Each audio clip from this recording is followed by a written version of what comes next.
Hello guys, welcome back. ಇವತ್ತಿನ ವ್ಲಾಗಲ್ಲಿ ಟೇಸ್ಟಿಯಾದ ಪಾಲಕ್ ಪಪ್ಪು ಹೆಂಗೆ ಮಾಡೋದು ನೋಡೋಣ.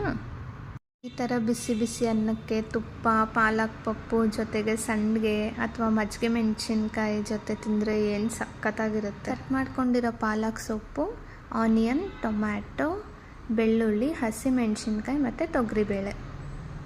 ಒಂದು ಕುಕ್ಕರ್ಗೆ ಒಗ್ಗರಣೆಗೆ ಎಣ್ಣೆ, ಸ್ವಲ್ಪ ಸಾಸಿವೆ, ಹಸಿಮೆಣಸಿನ್ಕಾಯಿ, ಬೆಳ್ಳುಳ್ಳಿ ಎಲ್ಲ ಹಾಕ್ಕೊಂಡು ಫ್ರೈ ಮಾಡಿ. ಇದು ಫ್ರೈ ಆದಮೇಲೆ ಹೆಚ್ಚಿಟ್ಕೊಂಡಿರೋಂಥ ಆನಿಯನ್ ಹಾಕ್ಕೊಂಡು ಫ್ರೈ ಮಾಡ್ತಾಯಿರಿ.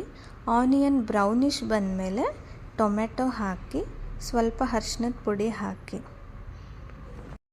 ಆನಿಯನ್ ಫ್ರೈ ಆದಮೇಲೆ ಕಟ್ ಮಾಡ್ಕೊಂಡಿರೋಂಥ ಪಾಲಕ್ ಸೊಪ್ಪು ಹಾಕಿ. ಸೊಪ್ಪನ್ನು ನೀರಲ್ಲಿ ನೀಟಾಗಿ ವಾಶ್ ಮಾಡಬೇಕು, ಇಲ್ಲಾಂದರೆ ಮಣ್ಣಿರುತ್ತೆ ಅದರಲ್ಲಿ. 1/4 ಕಪ್ಪಷ್ಟು ತೊಗರಿಬೇಳೆ, ಸ್ವಲ್ಪ ನೀರು ಹಾಕಿ 3 ವಿಸಿಲ್ ಕೂಗಿಸ್ಬೇಕು. ಇದು ಬಿಸಿ ಬಿಸಿ ರಾಗಿ ಮುದ್ದೆ ಜೊತೆ ತಿಂದರೆ ಇನ್ನೂ ಸಖತ್ತಾಗಿರುತ್ತೆ.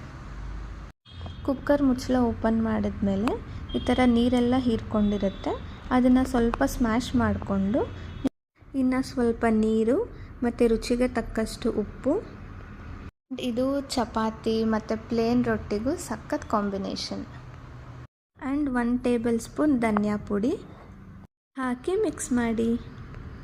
ಲಾಸ್ಟಲ್ಲಿ ಹುಣಸೆ ಹಣ್ಣಿನ ರಸ ಹಾಕಿ ಚೆನ್ನಾಗಿ ಕುದಿಸಿದ್ರೆ ಬಿಸಿ ಬಿಸಿಯಾದ ಸ್ಪೈಸಿಯಾದ ಪಾಲಕ್ ಪಪ್ಪು ಇಸ್ ರೆಡಿ. ನೋಡೋಕ್ಕೆ ಎಷ್ಟು ಚೆನ್ನಾಗಿದೆ ಅಲ್ವಾ? ವೇಟ್ ಮಾಡ್ತೀರಾ, ನೀವು ಟ್ರೈ ಮಾಡಿ. Thank you for watching.